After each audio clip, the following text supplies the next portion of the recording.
गांव के किनारे ओस से भीगी घास के बीच खड़ी मंजुलिका हवेली महीनों से वीरान थी।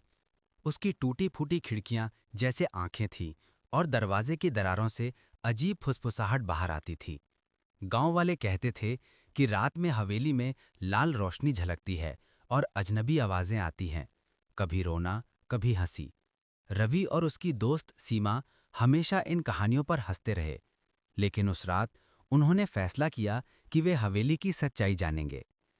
जैसे ही वे हवेली के पास पहुंचे, ठंडी हवा उनके चेहरे से टकराई। क्या हम सच में अंदर जाएं? सीमा ने कांपते हुए पूछा। हम डर से नहीं हारेंगे, रवि ने दृढ़ता से कहा। दरवाजा चरमराया, मानो किसी अदृश्य शक्ति ने उसे अंदर से खींच लिया हो। हवेली की चुप्पी उनके कानों में गूंजने लगी।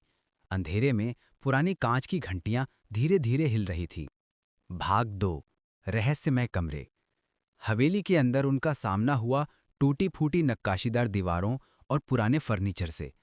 हर कमरे में अजीब गंध और सन्नाटा फैला हुआ था। देखो, ये तस्वीरें सब मंजुलिका की हैं, सीमा ने धीरे से कहा। दीवारों पर उभरी तस्वीरों में एक लड़की की आंखें मानो उनका पीछा कर रही थी। रवि ने एक पुराने दराज को खोला। वहां मिली एक झुर्रियों वाली डायरी। पन्नों पर अजीब सी हिचकियां, अधूरी बातें और लाल स्याही के धब्बे थे। यहां लिखा है, मैं अभी भी देख रही हूं, कभी मत लौटो। रवि ने फड़फड़ाते शब्द पढ़े। जैसे ही वे आगे बढ़े, हवेली की छत से अचानक दरारों की आवाज आई। अंधेरे में एक लाल रोशनी झिलमिला उठी। सीमा ने जोर से चिल्लाया, रवि, हमें यहां से निकलना चाहिए। लेकिन रवि का जिज्ञासा और बढ़ गई थी। भाग 3, मंजुलिका का रहस्य। अगले कमरे में उन्होंने देखा एक विशाल दर्पण। दर्पण में उनकी परछाइयां थोड़ी भिन्न लग रही थी। रवि ने धीरे से दर्पण को छुआ और तभी उनके सामने मंजुलिका की छाया उभरी। तुम मेरे रहस्य को उजागर करने आए हो, एक सर्द आवाज गूंजी। सीमा ने पीछे हटते हुए देखा कि हवेली की दीवारें हिल रही थीं और फर्श पर रेंगती हुई लाल धब्बेदार परछाइयां बन रही थी। मंजुलिका ने कहा, मैं तब तक यहां फंसी हूं जब तक कोई मेरी कहानी पूरी नहीं करता।